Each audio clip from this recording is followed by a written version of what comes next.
이런 곳이 있었다니. 중국과 인도 북부 사이의 국경지대에 있는 라다크라는 지방은 정치적으로는 인도에 속해 있다.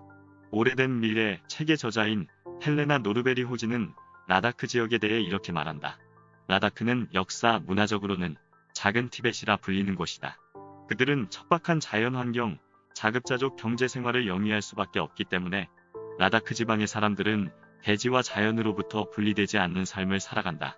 물 한 방울도 그냥 흘려보내지 않으며 사람과 동물의 배설물도 소중한 자원으로 다시 사용하는 등 자연으로부터 얻은 것을 헛되이 소비하지 않는다. 우리 현대인의 시각으로는 도저히 이해가 되질 않는다.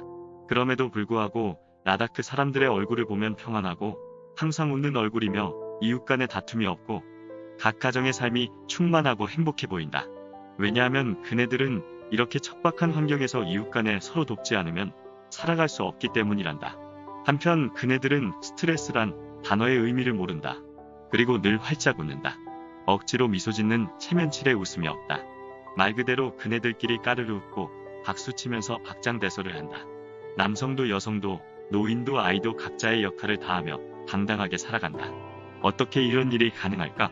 우리 같은 현대인들은 상상도 못할 일이다. 그렇지만 우리 현대인도 탐진치를 버리고 자기 주위의 모든 사물과 환경들을 다른 관점, 즉 따뜻한 시각에서 바라보면 꼭 불가능한 일은 아닐 듯하다. 요즘은 행복이라는 추상적인 단어도 계량화시켜 숫자로도 표시를 한다. 일명 행복지수라는 것이다. 그래서 OECD가 창설 50주년을 맞이해 회원국 34개국의 행복지수를 조사해봤더니 그중 우리나라가 31호 최하위권에 머무르고 있다고 발표했다. 결국 우리는 다른 나라 국민에 비해 너무 아등바등 살면서 현실을 저당 잡힌 채 미래만을 보고 살고 있는 것이다. 다가올 미래가 어떤 색깔의 미래일지도 모르면서 말이다. 너무 각박해진 현실을 모르는 바 아니지만 아무튼 우리는 조금 더 모든 면에서 너그러워질 필요가 있는 것이다. 현 지구상에 아직도 현대 문명과 담을 쌓은 채 6만 년 전 구석기 시대 원시인의 삶을 고수하며 살아가는 어느 한 부족이 있다. 아니, 어찌 이런 일이 있는지 도저히 상상이 안 된다. 인도와 미얀마 사이에 있는 벵갈만의 530여 개의 아름다운 섬으로 이루어진 안다만 니코바르 제도의 한 섬인 노스 센티넬이라는 작은 섬에 아직도 약 6만 년 전의 원시인 생활을 하는 자연 그대로의 순수한 인간이 약 300여 명이 생존하고 있다. 이들은 현생 인류의 원조들이 살았던 아프리카에서 이주한 오스트레일리아 집단에 속하는 사람들이다. 수만 년 전 이 섬으로 들어온 다음부터 어느 부족권 누구 하나 꼼짝하지 않고 이곳에서만 살았다. 이들 부족은 현대 문명이 닿지 않는 이 섬에서 자신들만의 언어와 의식을 가지고 공동체 생활을 하고 있다고 한다. 외부 세계에 대한 완전한 단절과 고립이다. 수만 년의 고독이다. 누구든 이 섬에 접근하거나 혹은 이 섬으로 표류에 흘러들어가면 이들에게 살해당한다. 2006년 어부 2명이 탄 보트가 센티넬 섬으로 표류에 들어간 적이 있었다. 그러나 원주민들은 그들을 발견한 즉시 살해한 다음 해변에 묻었다. 아마 원주민의 눈에는 우리 인간이 외계인으로 보였을 것이다. 당시 노스 센티넬 섬을 영토로 거느리고 있는 인도가 해군 헬기를 보내 시신을 가져오려 했지만 원주민들이 워낙 맹렬하게 활을 쏘고 창을 던져서 결국 시신을 회수하지 못했다. 인도 정부는 한때 센티넬 섬 원주민들로 하여금 스스로 문명세계로 나오도록 노력을 했었다.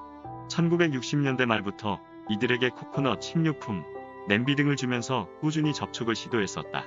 물론 가까이 접근하지는 못하고 해변에 가까운 바다에 슬며시 물품을 내려놓고는 빠져나오곤 했다. 그럼에도 불구하고 원주민의 태도는 조금도 바뀌지 않았다. 1975년에는 내셔널 지오그래픽 기자가 인도의 선물 공세 사진을 찍다가 원주민이 쏜 화살에 넓적다리를 맞기도 하였다. 인도 정부는 1996년에 센티넬 원주민에게 선물을 보내는 것을 중지했다. 대신에 센티넬 섬은 물론 그 주위 반경 5km를 통행금지 구역으로 정했다. 그리고 인도 정부는 섬에 접근하는 외부인은 징역에 처한다는 법률도 만들었고 센티넬 원주민들이 지켜온 수만 년의 고독을 존중해 주기로 하였다. 이는 다른 무엇보다도 원주민들이 다른 외부 병원균의 침입에 대한 면역력을 가지고 있지 않다는 점이다. 왜냐하면 원주민들이 이름 모를 괴질에 의하여 몰살당할 수 있기 때문에 인도 정부의 부득이한 조치였다. 센티넬 섬이 이같이 고립될 수 있었던 것은 자연조건 덕분이었다. 섬을 뺑 돌아가며 산호초가 둘러싸고 있으며 큰 배로는 섬에 접근할 수 없으며 작은 보트로 옮겨 탄 다음에 산호초 사이에 좁은 통로를 지나야만 한다. 그런데다가 바다 물살이 거세요. 오직 1년에 2개월 정도만 작은 배로 옮겨 타서 산호초 사이를 통과하는 것을 시도할 수 있다. 일단 산호초 지대를 통과하고 나면 파도가 잦아진 얕은 석고가 나온다. 센티넬 섬 원주민들은 이 석고에서 장대로 미는 통나무 배를 타고 물고기를 잡는다. 그들은 지금도 노를 만들 줄 모른다. 따라서 그들은 장대 끝이 닿지 않는 곳으로 절대로 배를 몰고 들어가지 않는다. 그리고 센티넬 섬이 이렇게 외부로부터 철저하게 고립될 수 있었던 또 다른 이유는 외부인을 잡아먹는다라는 흉흉한 소문 때문이었다. 서기 2세기 그리스 천문학자 프톨레미는 안다만 제도를 식인종들이 사는 섬이라고 불렀고 13세기 항해 탐험가인 마르코 폴로는 이 지역 섬에 사는 원주민들은 외국인을 붙잡으면 반드시 잡아먹는다라고 본국에 보고하기도 했다. 한 가지 흥미로운 점은 2004년 수마트라 안다만 지진에 의해 인도양 전체에 쓰나미가 덮쳤을 때 센티넬 섬 원주민 중에는 사망한 사람이 한 사람도 없다는 것이다. 센티넬 인근의 다른 섬에 사는 주민들은 주로 외지로부터 이주해온 사람들인데 쓰나미에 의해 많이 숨졌다고 한다. 센티넬 원주민들은 지진을 느낀 다음 쓰나미가 오기까지 20-30분 동안 죽을 힘을 다해 산 꼭대기로 올라간 것일까? 아니면 그들은 지진이나 쓰나미 같은 자연재해에 대해 특별한 감지 능력을 가지고 있었던 것일까? 궁금하다. 아무튼 센티넬 섬 원주민들 300여 명은 앞으로도 지구라는 별이 소멸될 때까지 영원히 자신들만의 절대 고립, 절대 고독 속에서 살아가게 될 것이다. 바깥 사람들에 대한 그들만의 절대적인 배타성 때문에 그들에 대한 최대한의 예우는 그네들끼리 살도록 내버려두는 수밖에 없다.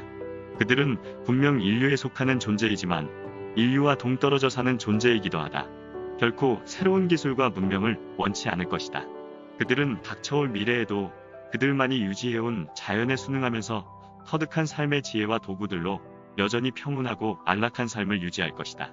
그들에게 천년 만년 멸종되지 않고 영원불멸 생존하기를, 그리고 위대한 신의 가호가 있기를 두 손 모아 빌어본다. 오늘은 여기서 이만 줄일까 합니다. 환절기와 코로나가 겹친 요즘 특히 건강에 유의하시길 바라며 모두들 행복하십시오. 감사합니다.